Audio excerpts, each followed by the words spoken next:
Hi everyone, in front of me I've got ZTE Blade A53 Plus, and let me share with you how to enable the night light or eye comfort mode. So I'd like to show you the fastest way to turn on and off this option, and after that I'll show you how to customize it. So all we have to do is to unroll the top bar, unroll it fully of course, and right here we have to find not the airplane mode but the night light.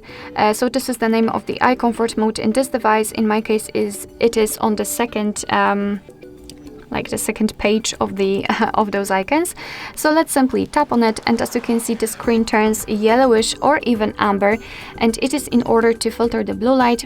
What's more, it will be much easier for you to look at the screen at the dim light. So if you're a night owl, then I highly recommend to use this mode because it will be a huge relief for your eyes. Of course, you can turn it off in the same way, just by tapping on this icon, and you can see the difference. The screen is a little bit in the cooler tones.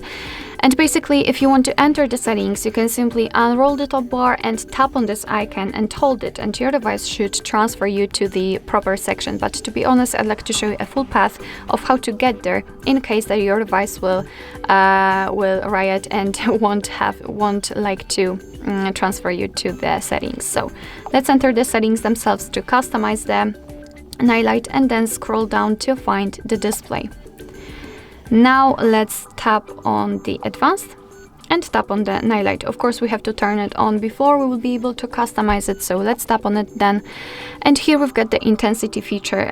By going to the left we can make it cooler, and to be honest there is literally no difference between the coolest setting on the night light and the night light turned off. And by going to the right you can make it much warmer. You can also schedule the feature. So currently we've got the none option, and it simply means that it is a manual option. You have to turn it on and off manually. You can turn it on at custom time, so you can freely pick the start and the end time. And you can also turn it on from sunset to sunrise, and your device will automatically decide when the sunsets and sunrises are. I believe it is location based, so of course it's up to you which option you want to use. Alright, so that'll be all. Thank you so much for watching. I hope that this video was helpful, and if it was, please hit the subscribe button and leave the thumbs up.